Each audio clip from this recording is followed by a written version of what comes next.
dementia, let's first define it and distinguish it from Alzheimer's. The two terms are commonly confused. Think of dementia as an umbrella term that contains many different diseases, just as the term animal refers to a myriad number of creatures. All cats and dogs are animals, but not all animals are cats or dogs.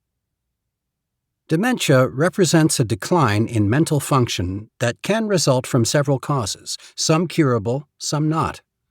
At the moment, Alzheimer's is the most commonly encountered incurable form of dementia. While I personally believe a remedy will be developed in the next 5 to 10 years, what can we do in the meantime? That is the topic of this book.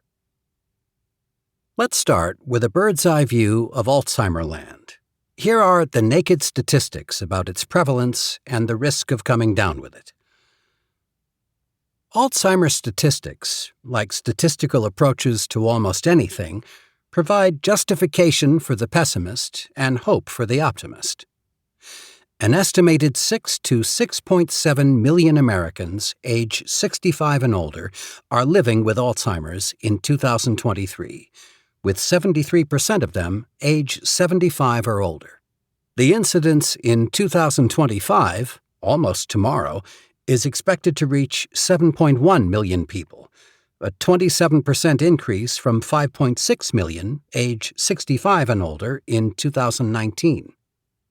If you extrapolate the numbers even further into the future, the percentage becomes even more panic-inducing. By 2050, or earlier, in the absence of a breakthrough, preventions, or cures, the number of people age 65 and older with Alzheimer's is projected to reach 12.7 million people. Deaths from Alzheimer's have more than doubled between 2000 and 2019, while those from heart disease, the leading cause of death, have decreased. Alzheimer deaths between 2000 and 2019 increased by 145%. Alzheimer's or other dementias kill more than breast cancer and prostate cancer combined. Of course, all these figures have to be taken with a good deal of reservation, since currently only 1 in 4 people with Alzheimer's are diagnosed. Despite this low recognition factor, Alzheimer's remains, depending on whom you ask, the 6th or 7th leading cause of death in the United States. What's even more sobering, Alzheimer's is the only disease among the 10 leading causes of death that currently cannot be cured, totally prevented, or reliably slowed in its progression.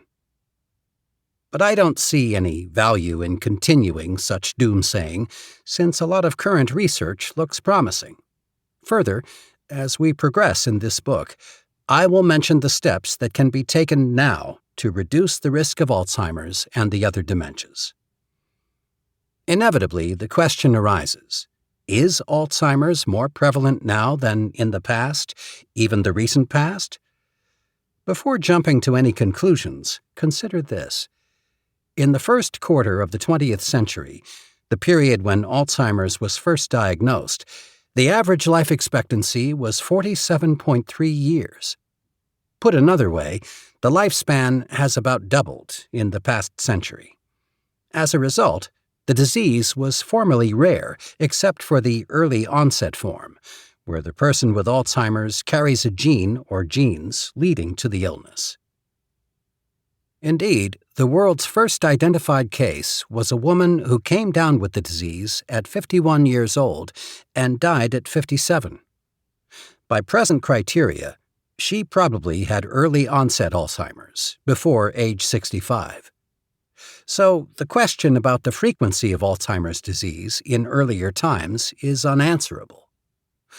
Only in a culture with an average lifespan of 65 or more years will Alzheimer's occupy a prominent position on a chart listing the most frequent causes of death.